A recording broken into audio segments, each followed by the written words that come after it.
ខ្ញុំឃើញថាអ្នកការឆ្នាំចុះនៅក្នុងខែ7ហ្នឹងគឺកំពុងតែមានសំណាងក្នុងការឱកាសមួយនៅក្នុងការងារសម្រាប់យើងអ្នកខ្លះអាចថារកស៊ីការងារលុយកាក់ឯងគឺកំពុងតែទទួលបាននៅសំណាងនៅក្នុងពេលឥឡូវហ្នឹងដែរនៅក្នុងខែ7អ្នកការឆ្នាំចុះសារក្នុងពេលឥឡូវចង់ប្រាប់សួស្តីបងប្អូនគ្នាថ្ងៃនេះយើងមកដល់ពាក់ព័ន្ធជាមួយនឹងការអានការរបស់ខ្ញុំហេងលើទៀតហើយនេះមើលអំពីពាក់ព័ន្ធនៅក្នុងឆ្នាំចនៅក្នុងខែ7ហ្នឹងនឹងមានរឿងអ្វីទៅចង់ប្រាប់ហើយនៅក្នុងខែ7ហ្នឹងគឺពោពេញទៅដោយនៅការប្រកួតប្រជែងមួយដែលខ្លាំងគំនិតមួយដែលស្រស់ស្រាយពោពេញទៅដោយនៅធម៌ពលខ្លាំងអញ្ចឹងនៅក្នុងពេលឥឡូវនេះឱកាសការងារមកសម្រាប់យើងប៉ុន្តែឱកាសនៅក្នុងទំនាក់ទំនងបើសិនជារកស៊ីជាមួយនឹងគ្រួសារគឺវាមិនសូវជាមានការផ្ដល់ផលប្រយោជន៍ឲ្យគ្នាទៅវិញទៅមកបន្តិចឬក៏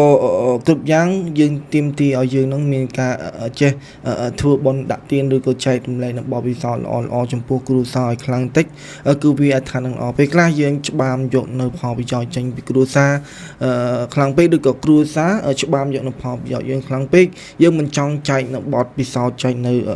បនកសលចែកនៅលុយកាក់ចែកនៅផលប្រយោជន៍សម្រាប់រឿងទាំងអស់ហ្នឹងនៃវាសនារបស់យើងយ៉ាងនៅក្នុងពេលឥឡូវហ្នឹងវាជំរុញឲ្យលទ្ធផលយើងក្រោយល្អទេវាស៊ីសនទៅលើការស្ថិតទៅលើយើងទេអ្នកការឆ្នាំចោះក្នុងពេលឥឡូវហ្នឹងលទ្ធផលយ៉ាងក្រោយគឺវានឹងសំណាងរបស់យើងហ្នឹងគឺអាចថាក្តោបយកតែមួយសម្រាប់យើងទេយ៉ាងគឺវានឹងចូលមកនៅក្នុងការធ្វើអ្វីមួយដែលល្អយើងអាចថានឹងមានចិត្តមួយដែលនឹងថឹងចិត្តមួយដែលខ្លាំងក្លាចំពោះស្នេហាលុយកាក់ទៅលើមនុស្សជុំវិញខ្លួនចិត្តផងយើងហ្នឹងគឺអាចថានឹងរក្សាមិនចាក់ចេញទៅណានេះទៅលើស្ថានភាពការងារលុយកាក់ផងយើងមិនសិនជាយើងរកស៊ីលក់ដូរលក់អវ៉ាន់លក់អីយ៉ាងហ្នឹងគឺអាចថានឹងមានសំណាងគឺនឹងមានរឿងល្អចិត្តផងយើងហ្នឹងកំពុងតែមានមុខមមខ្លាំងក្លាសម្រាប់សារនៅក្នុងពេលឥឡូវហ្នឹងនៅក្នុងខែ7បើសិនជាមានបញ្ហាគឺមានបញ្ហាទៅលើស្ថានភាពលុយកាក់ផងយើងមិនសិនជាយើងនឹងលះបង់ឲ្យមនុស្សជុំវិញខ្លួនពេកគឺវាពិបាកពេលខ្លះស្ថានភាពគ្រួសារវាបែរទៅជាធរនាំឲ្យយើងនឹងមានការចង់ច្បាមនៅផលប្រយោជន៍ឬក៏គេចង់ច្បាមនៅផលប្រយោជន៍យើងឬក៏គេមិនជាសត្រូវរបស់យើងជាសត្រូវរបស់គេប៉ុន្តែបើសិនទៅលើសមត្ថភាពទៅលើមនុស្សជុំវិញខ្លួនវិញគឺអាចថាយើងនឹងមានការចិត្តល្អគឺយើងនឹងមានការលះបង់គឺអីចឹងទៅប៉ុន្តែយើងត្រូវប្រយ័ត្នប្រយែងបន្តិចពេលខ្លះមិត្តភ័ក្តិខ្លះគឺអាចថានឹងចូលមកចង់បានទៅលើផលប្រយោជន៍ពីយើងមនុស្សជុំវិញខ្លួនខ្លះចូលមកគឺចូលមកតាមផ្លែទេឬក៏អាចថាជាលក្ខណៈឲ្យសម្ដីរៀងល្អបន្តិចសម្រាប់យើងអាចថានឹងមានភាពចិត្តទុនមានភាពអីចឹងទៅដល់ថានៅលាវអាចថាស្នេហាដែលចូលមកអីចឹងណាអញ្ចឹងចូលមកគឺចង់បានទៅលើផលប្រយោជន៍ផងយើងប៉ុន្តែឱកាសគ្រប់យ៉ាងហ្នឹងគឺវាកំពុងតែសំណាងសម្រាប់យើងស៊ីសនទៅលើយើងគឺត្រូវតែប្រយ័ត្នប្រយែងទៅលើមនុស្សជុំវិញខ្លួនបន្តិចបើទោះជាឥឡូវហ្នឹងយើងកំពុងតែមានសំណាងអីក៏ដោយក៏វាអាចថាត្រូវតែប្រុងប្រយ័ត្នរៀង 70% ទៅ 60% ដែរអញ្ចឹងនៅក្នុងខែ7ហ្នឹងគឺពោពេញទៅដោយធម៌ពលខ្លាំងហើយយើងមានភាពជឿជាក់ខ្ពស់ទៅលើខ្លួនឯងទៅលើមនុស្សជុំវិញខ្លួនដល់ទៅដល់ខែ8ទៅគឺអាចថានឹងឡើងរិស័យធំផុតលេខអាចថាបានដែរដល់ខ្លះអាចថាចេញពីគ្រួសារពេលខ្លះគ្រួសារដាក់សម្ពាធឲ្យយើងគឺយើងអាចថានឹងទ្រាំស្ដាប់ឬក៏ទទួលនៅបបពិសោធន៍ទៅកុំឲ្យមានភាពខឹងក្រោធចលាចលឬក៏អីយ៉ាងទៅនៅក្នុងខែ7ហ្នឹងគឺចរិតផងយើងមកសាមវងវល់វាសនាគឺមាន4ប្រភេទតំណាងឲ្យធាតុទឹកអញ្ចឹងមិនបងប្អូនធាតុអីក៏ដោយឲ្យតែឆ្នាំចគឺអាចស្ដាប់បានទាំងអស់អញ្ចឹងនៅក្នុងចរិតខែ7ហ្នឹងគឺមាន4ប្រភេទចរិតទី1គឺអាចថានឹងមានភាពឆេកឆៅមិនថារឿងចិត្តល្អបន្តិចចំពោះមជ្ឈដ្ឋាននៅក្នុងគ្រួសារទៅលើតំណែងតំណងលុយកាក់ផងយើងមានខ្លះលុយកាក់ផងយើងហ្នឹងគឺចង់បាននៅធ្វើការដោយតឯងលុយកាក់ផងយើងហ្នឹងគឺចង់បានទៅលើផលតឯងក៏វាអាចថារៀងចឹងដែរគឺវាយើងរៀងរិះថំទិញទួចក៏អាចថាបានទៅលើមជ្ឈដ្ឋានគ្រួសារអីចឹងទៅប៉ុន្តែពេលខ្លះបើសិនជាយើងស្គាល់ពីខ្លួនឯងច្បាស់ឬក៏យ៉ាងហ្នឹងគឺយើងលះបង់ឲ្យគេមកចប់ក៏អាចថាបានដែរចំណុចទី2ពាក់ព័ន្ធជាមួយនឹងភាពឆេកឆៅយើងមានភាពឆេកឆៅបន្តិចបើសិនជាមានការប៉ះពាល់ទៅដល់កិត្តិយសលុយកាក់ផងយើងមានភាពឆេកឆៅបន្តិចទៅលើការចាយវាយ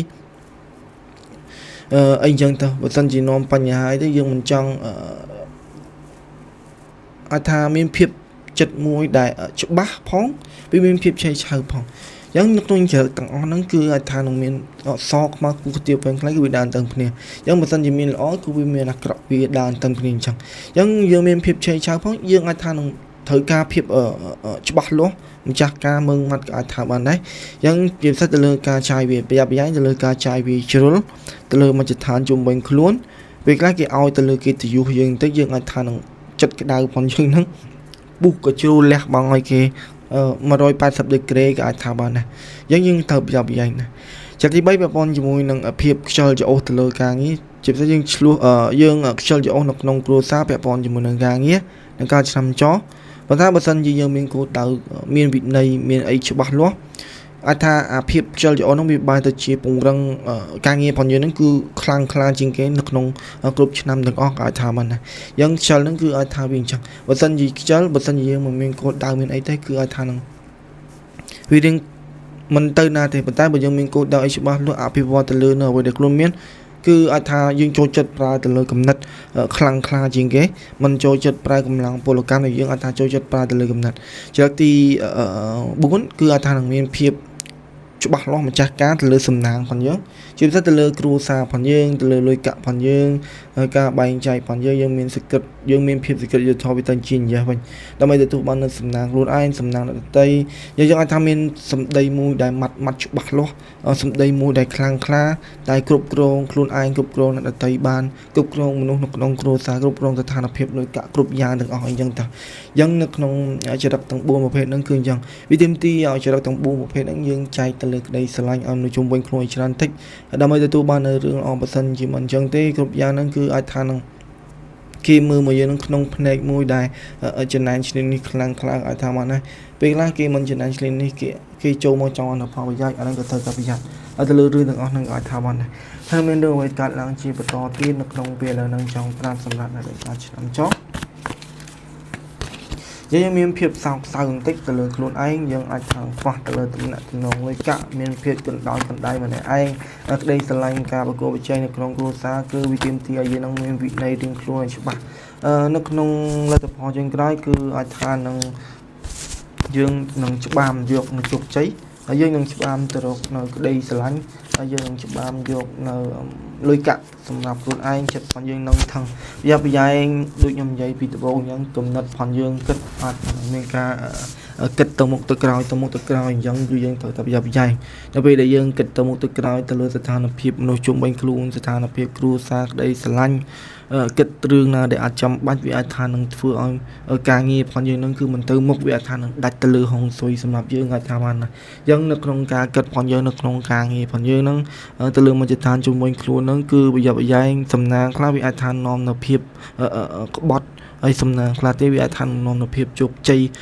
សម្រាប់យើងអាចថាបានណាវាអាចថានឹងមានសញ្ញាមួយដែលសំណាងនឹងទទួលបានជាដុំកពួនតូច30-40%អញ្ចឹងបើសិនជាបានប៉ុណ្ណឹងហើយគឺយើងអាចថានឹងកាត់ឲ្យដាច់ទៅលើស្ថានភាពណាដែលអត់ចាំបាច់អីហ្នឹងឧទាហរណ៍យើងរកស៊ីរកអីកុំសូវមានភាពលុបលុនច្រើនពេកបានតែ30-40% ទៅយើងអាចថាកាត់បន្ថយបន្តិចទៅគឺវាអាចថានឹងល្អសម្រាប់យើងណាយ៉ាប់យ៉ាញ់គឺមានការរកស៊ីមិនដាច់ឬក៏អ្វីមួយដែលមានការបែងជើងសម្រាប់យើង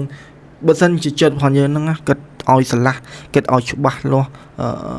រួមពិសេសគឺអាចថានឹងធ្វើបុណ្យចំពោះគ្រួសារចំពោះអី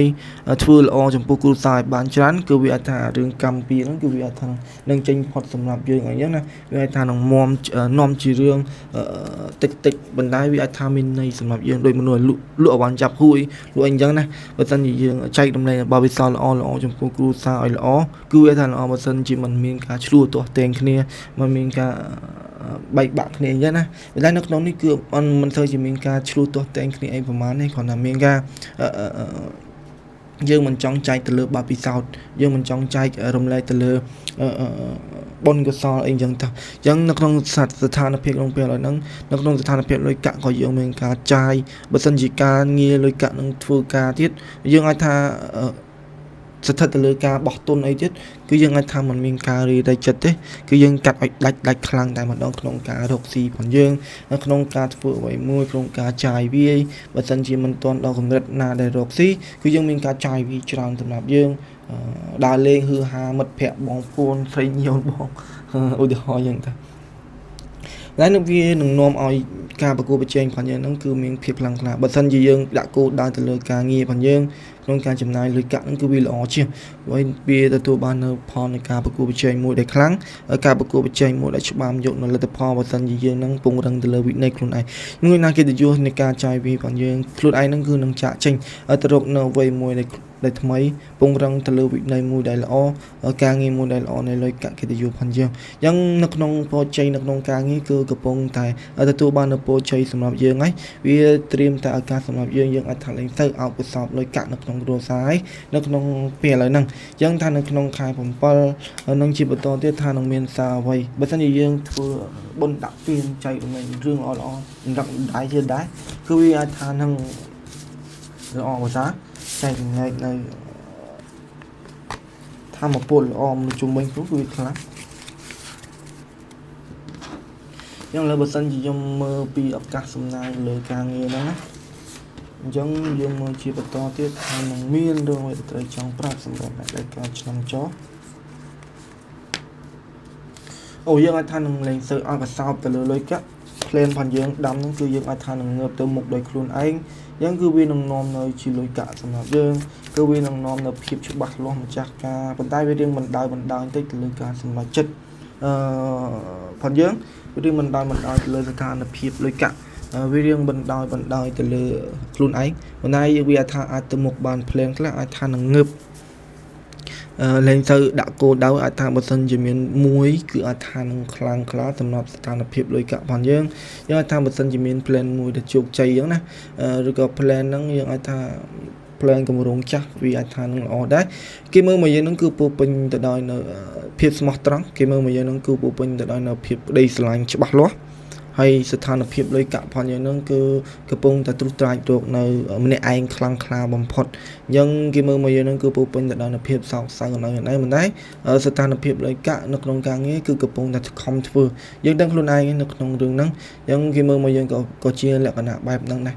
មានភាពម្ចាស់ការមឹងម៉ាត់ខ្លាំងក្លាបើទោះជាកណ្ដាលមិនដែរយើងសប្បាយចិត្តនៅអ្វីដែលខ្លួនមានយើងលេងសោកសៅលេងពិបាកវេទនាសម្រាប់ខ្លួនឯងក៏អាចថាបានដែរតែតាមថែរក្សារបស់បងប្អូនមានសារអ្វីចង់ប្រាប់សម្រាប់អ្នកដែលការឆ្នាំច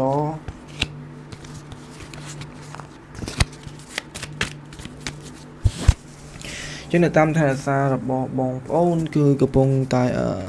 ធ្វើឲ្យបងប្អូនមានការកាត់ឲ្យដាច់សម្រាប់ការសម្រេចចិត្តសម្រាប់សំណាងសម្រាប់គ្រួសារយើងត្រូវតែកាត់ឲ្យដាច់បន្តិចទៅលើរឿងហ្នឹងហើយយើងមានភាពអត់ធ្មត់ខ្ពស់ទៅលើការបំផ្លាញឬក៏ចំណាយអ្វីដែលអត់ចាំបាច់អីចឹងណាប្រយ័ត្នប្រយែងភាពក្លេកទៅលើខ្លួនឯងទៅលើអ្នកដទៃយើងអាចថាលេងទៅអាចថាពេលខ្លះបើសិនជាឆ្លោះគឺឆ្លោះខ្លាំងតែម្ដងទៅលើបញ្ហាចំនួនក្នុងគ្រួសារប៉ុន្តែបើអត់ឆ្លោះគឺវាអាចថានឹងរលត់បាននៅក្នុងខែ7ហ្នឹងយ៉ាងអ្នកតាមថែរក្សាគឺអាចថាធ្វើឲ្យយើងចង់ឲ្យយើងនឹងមានភាពអត់ធ្មត់បន្តិចជាពិសេសទៅលើប្រយ័ត្នទៅលើទំនាក់លុយកាក់ផងយើងកុំទៅមួម៉ៅទៅលើខ្លួនឯងកុំទៅវាខ្លះបើសិនជាត្រូវចែករំលែកនៅលុយកាក់ទិញទួយឬក៏ចែករំលែកនៅផលប្រយោជន៍ទិញទួយចំពោះគ្រួសារក៏ជាបញ្ហាដែរពេលខ្លះយើងយកនៅគ្រួសារខ្លាំងពេកយើងក៏ត្រូវតែចំណាយមានភាពអត់ធ្មត់ខ្ពស់បន្តិចក៏វាថានឹងល្អដែរតែប៉ុណ្្នឹងខ្ញុំជឿថាយើងមានគ្រឹះរឹងមាំចេញពីគ្រួសារហើយតែប៉ុណ្្នឹងគឺត្រូវតែចែកក្តីស្រឡាញ់ឲ្យខ្លួនឯងឲ្យច្រើនបន្តិចឬក៏ចំពោះអ្នកដទៃឲ្យបានច្រើនបន្តិចពីព្រោះឲ្យយើងឲ្យថាគ្រឹះទាំងអស់ហ្នឹងយើងចេញមកពីគ្រួសារទេយ៉ាងវាធ្វើឲ្យយើងហ្នឹងត្រូវតែមិនថាបត់ពិសោធន៍បីស្រឡាញ់បត់ពិសោធន៍លុយកាក់គឺត្រូវតែចែករំលែកឲ្យបានច្រើនទៅលើរឿងទាំងអស់ហ្នឹងឲ្យទូលំទូលាយបានច្រើនអញ្ចឹងណាអញ្ចឹងភាពជាអ្នកដឹកនាំរបស់យើងគឺតំណាងឲ្យតួស័កផងយើងហ្នឹងកិត្តិយសផងយើងហ្នឹងគឺវាអាចថានឹងចេញទៅអស់ហើយនឹងសូវមានភាពរ៉ាប់រងច្រើននឹងសូវមានភាពរ៉ាប់រងខ្ពស់វាមានតែភាពល្អប្រសើរសម្រាប់អ្នកដែលការឆ្នាំចហ្នឹងទេអញ្ចឹងភាពជាអ្នកដឹកនាំផងយើងគឺអាចថានឹងល្អមានវិន័យច្បាស់លាស់នៅក្នុងការរកស៊ីនៅលុយកាក់មានវិន័យខ្លាំងក្លាយើងអាចថាមានភាពស្រកគីឡូបន្តិចយ៉ាង plan ផងយើងគឺអាចថា2ឬក៏1ចុះក្រោមឬក៏3ចុះក្រោមអីចឹងណា plan ផងយើងអាចថានឹងទទួលបានជោគជ័យបើសិនពីយើងនឹងងើបទៅខ្លួនឯងអញ្ចឹងការឆ្លោះគ្នានៅក្នុងគ្រួសារគឺអ្នកខ្លះអាចថាឆ្លោះគ្នាហើយអញ្ចឹងរឿងគ្រប់យ៉ាងទាំងអស់ មិនថាត្រឹមការឆ្លោះគ្នាទេគឺការរកម្មរកុសនៅក្នុងគ្រួសារពាក់ព័ន្ធជាមួយនឹងការងារលុយកាក់ការប្រកួតប្រជែងផងយើងអីហ្នឹងមិនទៅដល់លក្ខណៈឆ្លោះគ្នាទាស់ទែងពេលខ្លះវាអាចថានឹងបែកបាក់ដែរបើសិនជាយើងមិនឃុំគ្រងឲ្យបានល្អទេគឺលទ្ធផលយ៉ាងไรគឺវានឹងទទួលបាននូវភាពបែកបាក់ពីច្រើនអាចថានឹង40%គឺឆ្លោះគ្នាជំរុញទៅលើភាពបែកបាក់20%បែកបាក់យ៉ាងយើងត្រូវតែប្រយ័ត្នប្រយែងឃុំគ្រងឲ្យបានល្អគឺដោយសារតែលុយកាក់ផងយើងអ្នកខ្លះមានបញ្ហារឿងការងារលុយកាក់មានការឆ្លោះទាស់ទែងគ្នាអញ្ចឹងទៅយ៉ាងពេលខ្លះវាជារឿងល្អដែរបើសិនជាបងប្អូនឃើញនៅក្នុងពេលឥឡូវហ្នឹងណាគឺរឿងគ្រប់យ៉ាងទាំងអស់ហ្នឹងគឺនឹងចេញទៅបើសិនជាបងប្អូនអាច comment អាចមានអ្នកជួបប្រទេសអញ្ចឹងអាចជួយ comment នៅក្នុង YouTube បាននៅក្នុងវីដេអូហ្នឹងបានអញ្ចឹងបងប្អូនអាចជួយ comment ទៅអញ្ចឹងឱកាសគ្រប់យ៉ាងនៃការងារគឺវាមិនសូវហិចឲ្យវាទីមទីឲ្យយើងនឹងងើបទៅមុខដោយខ្លួនឯងទើបវាអាចថានឹងការប្រកបចេញល្អបើសិនជាកំណត់ផងយើងហ្នឹងណាមិនគិតរឿងណាដែលមានបញ្ហាពេលខ្លះមានភាពប្រហើនវាខ្លះមានអីចឹងណាមិនថាវាមានការចាំបាច់សម្រាប់យើងទេវាមានជារឿងល្អទេទៅលើទំនាក់ទំនងផ្លូវចិត្តផងយើងវាធ្វើឲ្យយើងនឹងត្រូវតែ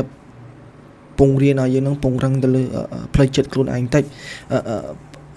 ជឿជាក់ទៅលើខ្លួនឯងតិចគឺវាថានឹងល្អខ្ញុំមានថាផ្លូវចិត្តផងយើងនឹងគឺលេងទៅរ៉ាប់រងការងារច្រើនហើយអញ្ចឹងការងារផងយើងគឺឲ្យថានឹង2ឬក៏1ហើយផ្លូវចិត្តផងយើងដែលយើងនឹងចង់គ្រប់គ្រងតែម្ដងឲ្យយើងទៅលើស្ថានភាពគ្រប់យ៉ាងគឺយើងចង់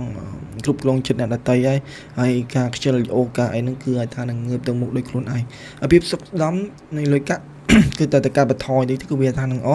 គឺវាជាបញ្ហាទេប្រយ័ត្នប្រយែងមានការបែកបាក់បើសិនជាយើងនឹងពេលខ្លះទំនួលខុសត្រូវផងយើងនឹងវាមានច្រើនអញ្ចឹងវាថាធ្វើឲ្យយើងនឹងបែកបាក់ទំនាក់ទំនងគ្រប់យ៉ាងទាំងអស់ពេលខ្លះវាទីមទីឲ្យយើងនឹងបន្ធូរទៅលើការរ៉ាប់រងខ្ពស់ពេកក៏វាអាចថានឹងល្អដែរសម្រាប់ឬក៏ទម្លាក់ទុកចោលឲ្យបានល្អទៅគឺវាថានឹងល្អដែរគ្រប់យ៉ាងវារៀនបណ្ដោយបន្តិចក៏វានឹងអត់បន្តែក្តីស្រឡាញ់ត្រូវតែត្រួសត្រាចរកឲ្យខ្លួនឯងរកឲ្យអ្នកដទៃបានច្រើនគឺវាអាចថានឹងជាផុតពីភាពបែកបាក់នឹងវាអត់មាននាំជាបញ្ហាសម្រាប់អ្នកដែលកើតឆ្នាំចុះថានឹងមានរឿងអ្វីកើតឡើងទៀតសម្រាប់ចុងខែខ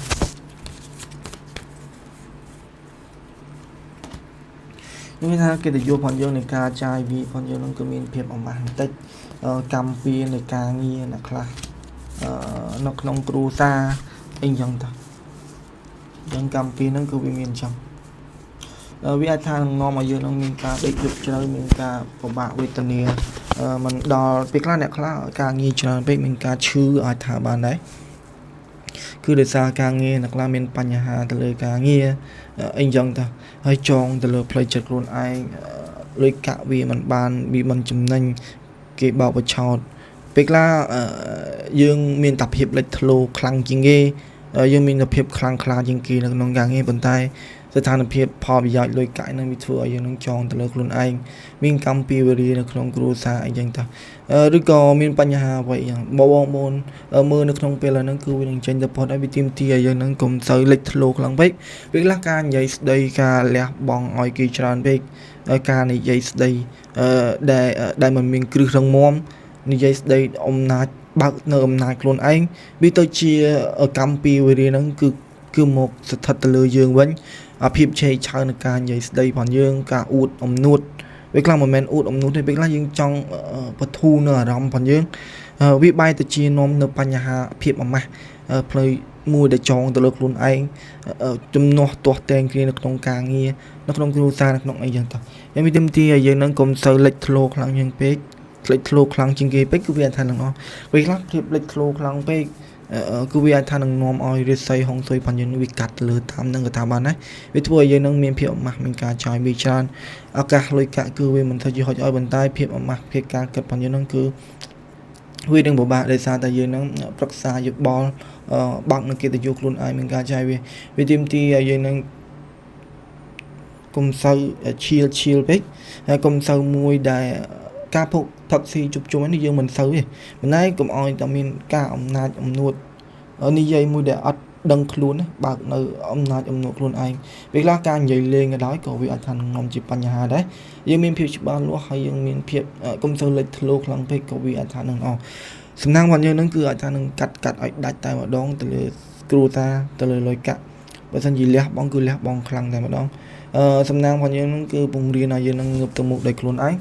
សំណាងផងយើងហ្នឹងគឺមានការតែមានការរឹងមាំទៅលើខ្លួនឯងកុំទៅមានភាពលេចធ្លោហើយគ្រប់យ៉ាងនៃផ្លូវចិត្តផងយើងគឺគំនិតផងយើងហ្នឹង